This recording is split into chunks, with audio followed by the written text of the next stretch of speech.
तो आज से हम स्टार्ट करने जा रहे हैं फ्लटर मोबाइल एप्लीकेशन डेवलपमेंट का कोर्स। तो फ्लटर जनरली है क्या?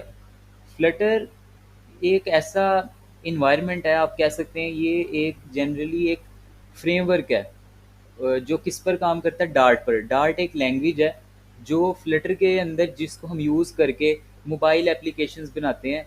और ये एक क्रॉस प्लेटफॉर्म है, जैसे कि हम अगर कहें कि हम एक ही जगह बैठकर कोड लिखें तो वो मोबाइल एप्लीकेशन में भी चले, वो आईओएस सिस्टम में भी चले, एंड्रॉयड में भी चले, वेबसाइट्स पर भी चले। मतलब कि एक जगह लिखा हुआ कोड हर जगह चले। तो उस चीज़ को कहते हैं क्रॉस प्लेटफॉर्म। फ्लटर जनरली एक क्रॉस प्लेटफॉर्म ही है। इसमें एक दफ़ा लिखा कोड हर जगह इस्तेमाल हो जाता है। अगर हम दूसरी तरफ देखें तो कुछ नेटिव नेटिव प्लेटफॉर्म्स भी हैं, जैसे कि रिएक्ट, जैसे कि हम कह सकते हैं जावा में अगर हम कोड कोड लिखें, या फिर हम स्विफ्ट के अंदर कोड लिखें, तो वो ये काम करते हैं। स्विफ्ट ऐसा काम करता है कि वो सिर्फ आईओएस के लिए एप्लीकेशंस बनाता है। और इसी तरह से अगर हम देखें जावा में अगर हम कोड करते हैं, वो सिर्फ एंड्रॉयड को टारगेट करते हैं। अब लेट्स सपोज ये फ़र्क कहाँ से पड़ता है। हम एक हमारे पास कोई डेवलपर है, या हम कह सकते हैं हमारे पास कोई क्लाइंट है। तो क्लाइंट हमें क्या कहता है? क्लाइंट कहता है कि यार हम मुझे एक ऐसी एप्लीकेशन चाहिए जो हर जगह पर काम करे। तो अब हमारे पास दो तरीके हैं, या तो हम एक डेवलपर को हायर कर लें जिसको फ्लटर आती है, या फिर हम तीन या दो अलग अलग तरह के डेवलपर्स को हायर करें। सबसे पहले एक वेब डेवलपर को हायर करें, फिर उसके बाद एक स्विफ्ट डेवलपर को हायर करें, फिर उसके बाद इस ऐसे डेवलपर को हायर करें जो एंड्रॉयड की एप्लीकेशन बनाता हो, जावा में काम करता हो। तो आप देख लें कि कितनी कॉस्ट ज़्यादा बढ़ जाएगी। तो इस वजह से जो फ्लटर है, आप फ्लटर में का अगर एक डेवलपर भी हायर कर लेते हैं तो फ्लटर वो काम करेगा जो तीन मिलके भी शायद ना कर सकें। और ये काफ़ी ज़्यादा पावरफुल टूल है, आप अगर देखें तो। फिर उसके बाद एक और चीज़, हम इसको क्रॉस प्लेटफॉर्म के साथ साथ हाइब्रिड प्लेटफॉर्म भी कहते हैं। जैसे कि अब अगर देखें कि ऑपोजिशन में जो चीज़ बैठी है फ्लटर के ऑपोजिशन में, वो बैठी है रिएक्ट नेटिव। रिएक्ट नेटिव भी यही काम करता है। रिएक्ट नेटिव भी क्रॉस प्लेटफॉर्म है, वो भी एप्लीकेशन बनाता है, पर उसकी एक अलग से वीडियो में बात करेंगे कि दोनों में क्या डिफरेंस हैं। और फिलहाल हम फ्लटर को इंट्रोडक्शन का ये की वीडियो है ये सिंपल। तो इसके बारे में हम पढ़ते हैं कि क्या चीज़ है ये। तो फ्लटर क्या है? फ्लटर एक ओपन सोर्स फ्रेमवर्क है गूगल का, मतलब कि गूगल की जान से। इसी तरह जो रिएक्ट नेटिव है वो फेसबुक का है। ठीक है। तो ये फुल स्टैक डेवलपर्स जो होते हैं, मतलब कि इसमें आप बैक एंड भी लिख सकते हैं और फ्रंट एंड भी लिख सकते हैं। ठीक है। बैक एंड फ्रंट एंड क्या चीज़ है? बैक एंड मतलब कि आप फ्रंट एंड को इस तरह से समझ लें कि लेट्स सपोज हम कोई फेसबुक की एग्जांपल ले लेते हैं। फेसबुक में इस तरह से होता है कि हमें कुछ पोस्ट वगैरह नज़र आ रही होती हैं, या हम कुछ वहाँ पर कुछ लाइक करते हैं, कुछ शेयर करते हैं। तो इसी तरह से इस जो चीज़ हमें दिख रही होती है उसे कहते हैं फ्रंट एंड। और बैक एंड क्या चीज़ है? बैक एंड, लेट्स सपोज कि हमने वहाँ पर लिख दिया कि आपने अपना नाम लिखा, यूज़र नेम, आईडी, पासवर्ड, कुछ भी ऐसा लिखा, तो वो चीज़ कहीं स्टोर भी तो होनी है ना। उसी चीज़ को कहते हैं बैक एंड।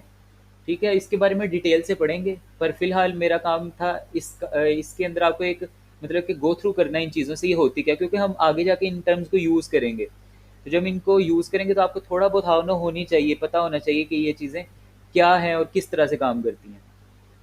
इसी तरह से जो फ्लटर है ना, फ्लटर और डार्ट ये एक कॉम्बिनेशन है। ठीक है। फ्लटर क्या चीज़ है? फ्लटर काम करती है यूआई के ऊपर। जैसे मैंने आपको फ्रंट एंड और बैक एंड का बताया, जो फ्रंट एंड डील करेगा ना वो फ्लटर करेगा, और डार्ट जो कि लैंग्वेज है वो बैक एंड पे काम करेगी। तो ये फ्लटर मतलब कि जो लॉन्च हुई थी ना वो 2018 के अंदर हुई थी, गूगल ने की थी। तो ये मोबाइल एप्लीकेशंस को पहले टारगेट करी थी, पर ये जो सा है ना क्रॉस प्लेटफॉर्म कम्प्लीटली बन चुका है। और जो लोग कहते हैं ना कि ये फ्लटर के ऊपर मतलब कि एप्लीकेशंस लैग करती हैं, या क्या सिस्टम है, रिएक्ट सही है या क्या सही है, हमें नेटिव काम करना चाहिए, तो वो भी मैं आपको बताऊंगा। पर फिलहाल जो सा है ना अभी हम फ्लटर के बारे में पढ़ते हैं। अच्छा, उसके बाद जी क्या कह रहा है ये, how does Flutter help in app development. यहाँ पे उसने भी बताया है कि जो नेटिव ऐप है ना, अगर उसको कंपेयर करें क्रॉस प्लेटफॉर्म के साथ, जैसे कि अब उसने लिखा है कि coding in application for one specific platform such as iOS called native application, जिसके बारे में भी हमने बात की थी। इसी तरह से आगे नेटिव एप्लीकेशन डेवलपमेंट के बारे में बताया, क्रॉस एप्लीकेशन के बारे में बताया, तो कुछ एडवांटेजेस बताए हैं।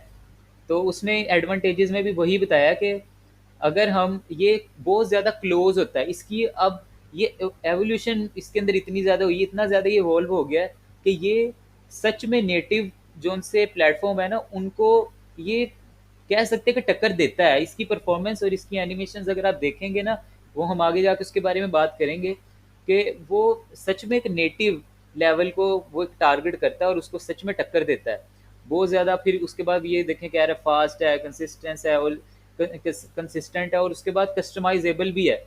ठीक है, हम इसे काफ़ी ज़्यादा इसे कस्टम कर सकते हैं।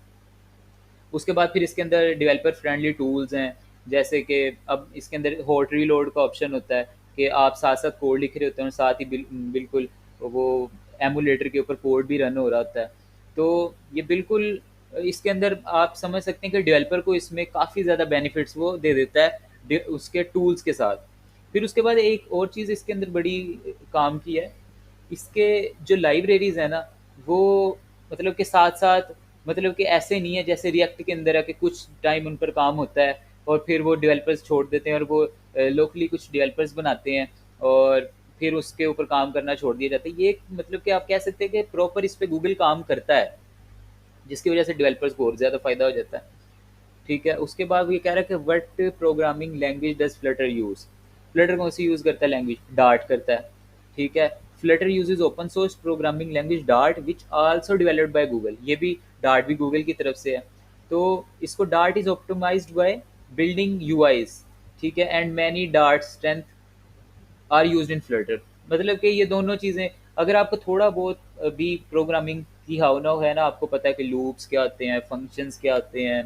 ठीक है, इसी तरीके से एरेज इसके अंदर तो ठीक है वो एक अलग चीज़ है, पर आपको अगर थोड़ा बहुत भी हाव है तो आप फ्लटर को डायरेक्ट स्टार्ट कर सकते हैं। उसके लिए ज़रूरी नहीं है कि आपको डार्ट आनी चाहिए, बस बात ये है कि आपको प्रोग्रामिंग का थोड़ा बहुत हाव होना चाहिए। और अगर ऐसा नहीं है तो हम एक अलग से डार्ट की वीडियो ले आएंगे, डार्ट का एक बूट कैंप कर लेंगे, उसके अंदर सारा कुछ मतलब कि जो बिगनर्स हैं जो अभी बिल्कुल स्टार्ट कर रहे हैं तो उनको भी फिर साथ लेकर चलेंगे। पर फ्लटर को इतना ज़्यादा मुश्किल नहीं है। अगर मुश्किल हुआ भी तो इस कोर्स को इस तरीके से करेंगे कि मुश्किल लगेगा ही नहीं इंशाल्लाह। तो फिर उसके बाद कह रहा है कि विजिट्स क्या होते हैं। अच्छा, विजिट्स का जो कॉन्सेप्ट है ना वो आप ये समझ लें, मैं आपको एक जनरल बात करता हूँ कि जनरली मैं आपको समझाता हूँ कि अब कई जगह विजिट्स इस्तेमाल होते हैं, तो ये वर्ड इस्तेमाल होता है कि विजिट्स है क्या। तो आप ये समझ लें कि घर है। ठीक है, घर को क्या कह लेते हैं? घर को कह लेते हैं ये एक फ्रेमवर्क है। अब इसके अंदर वॉशिंग मशीन होती है। वॉशिंग मशीन का क्या काम है? कपड़े धो देना। तो हम वॉशिंग मशीन को वॉशिंग मशीन नहीं कहेंगे, हम विजिट कहेंगे, क्योंकि वो एक स्पेसिफिक काम के लिए बनी है। अगर वो फ्रेमवर्क का हिस्सा है ना तो वो कोई ना कोई काम कर रही है। ठीक है, इसी तरह से हम कोई और एग्जांपल ले सकते हैं। ठीक है, अब आप कह सकते हैं जी घर के अंदर अब सिलाई मशीन पड़ी होती है। सिलाई मशीन का क्या काम है? भाई कपड़े सीना काम है। तो एक फ्रेमवर्क का हिस्सा है जो डिफरेंट तरीके से काम कर रहा है। इसी तरीके से विजिट्स फ्लटर के अंदर भी हम कह सकते हैं जी फ्लटर के अंदर विजिट्स क्या होते हैं, बिल्कुल यही एग्जांपल है। ठीक है, और इसके बारे में हम डिटेल से बात करेंगे, पर फिलहाल जो सा ना आपको बताना कि ये चीज़ें होती क्या हैं। ठीक है, उसके बाद टाइप्स हैं उसने बताई। उसने कहा द कैटलॉग हैज़ 14 कैटेगरीज। ठीक है, विच इंक्लूड स्टाइलिंग और ये वो सारा। ठीक है, हाउ फ्लटर सपोर्टेड। अच्छा, अब देखा जाए ना तो रिएक्ट नेटिव की जो कम्युनिटी है डेवलपर्स की वो बहुत ज़्यादा है, बहुत ज़्यादा है, इसमें कोई शक नहीं। जो है वो है, रिएक्ट नेटिव बहुत देर से काम कर रहा है और इसकी बहुत बड़ी एक ना डेवलपर्स की कम्युनिटी है। यानी कि डेवलपर्स की कम्युनिटी मतलब कि जो ऑनलाइन कोड पड़ा है ना, जो डेवलपर्स कोड पुश करते हैं, और देखा जाए प्लेटफॉर्म वाइज तो बहुत ज़्यादा कोड आपको स्टैक ओवरफ्लो पर मिल जाएगा। ठीक है, और जगह जगह मिल जाएगा आपको रिएक्ट का कोड। पर फ्लटर अभी बिल्ड मतलब कि अभी बन रहा था। ठीक है, अभी उसका आप ये समझ लें कि आने वाले कुछ टाइम में ना फ्लटर टेक ओवर कर जाएगा। इस बात का मैं यकीन है मुझे कि Flutter take over React Native को कर जाएगा। और इसकी इसकी भी कम्युनिटी फिर बड़ी स्पीड से बढ़ रही है क्योंकि लोगों ने इसमें भी इंटरेस्ट शो करना शुरू कर दिया। असल में गूगल जो है ना वो बहुत ज़्यादा फोकस करता है इन चीज़ों पर। फ्लटर पर बहुत ज़्यादा वो करता है फोकस। वो डार्ट को बड़े अच्छे तरीके से लेकर चल रहा है। तो इस तरीके से अगर देखा जाए तो रेडिट के ऊपर उन्होंने कहा कि इसकी बहुत ज़्यादा कम्युनिटी, डिस्कॉर्ड का तो मुझे पर्सनली पता है ना कि डिस्कॉर्ड पर सच में काफ़ी बड़ी कम्युनिटी है फ्लटर की। ठीक है, उसके बाद स्टैक ओवरफ्लो और ये मिल जाएंगे आपको। ठीक है, आप गूगल करेंगे ना तो वो आपको खुद ही इन वेबसाइट्स पर ले जाएगा। ठीक है, हाउ AWS सपोर्ट फ्लटर, वो सारा। ठीक है, तो ये तो इंट्रोडक्शन था। तो फ्लटर के बारे में हमने आज क्या पढ़ा कि फ्लटर एक क्रॉस प्लेटफॉर्म है, जो कि क्रॉस क्रॉस प्लेटफॉर्म क्या चीज़ है कि एक दफ़ा हम कोड लिखेंगे और वही कोड हर जगह चल जाएगा। ठीक है, जैसे कि एक वेब डेवलपर है, वो अपना अलग से कोड लिखता है। इसी तरह से हम कहते हैं जी कोई स्विफ्ट डेवलपर है, वो iOS पे काम करेगा, जावा पे, जावा वाला जो सा है वो एंड्रॉयड पे काम करेगा, पर फ्लटर वाला क्या करेगा, वो तीनों जगह काम कर रहा होगा। इस तरह से एक तो मैं कहता हूँ कि कॉस्ट कम आती है। ठीक है, उसके बाद देखें अगर क्लाइंट को तो काम चाहिए, आप किसी भी तरीके से करें। ठीक है, तो हमने क्या पढ़ा, ये क्रॉस प्लेटफॉर्म है। उसके बाद हमने क्या पढ़ा कि ये लैंग्वेज कौन सी यूज़ करता है, ये डार्ट यूज़ करता है। ठीक है, उसके बाद विजेट्स, इसके अंदर क्या होता है, हमने विजेट्स के बारे में पढ़ा, डीपली भी पढ़ेंगे, पर अभी मैंने एक आपको आइडिया दे दिया। ठीक है, और उसके बाद हमने क्या पढ़ा कि ये कहाँ कहाँ इसके प्लेटफॉर्म, मतलब किस किस प्लेटफॉर्म पे इसके डेवलपर मिल जाएंगे। ठीक है, और बस आज के लिए इतना ही। मिलते हैं फिर किसी नेक्स्ट वीडियो में। तो तब तक के लिए अल्लाह हाफिज़।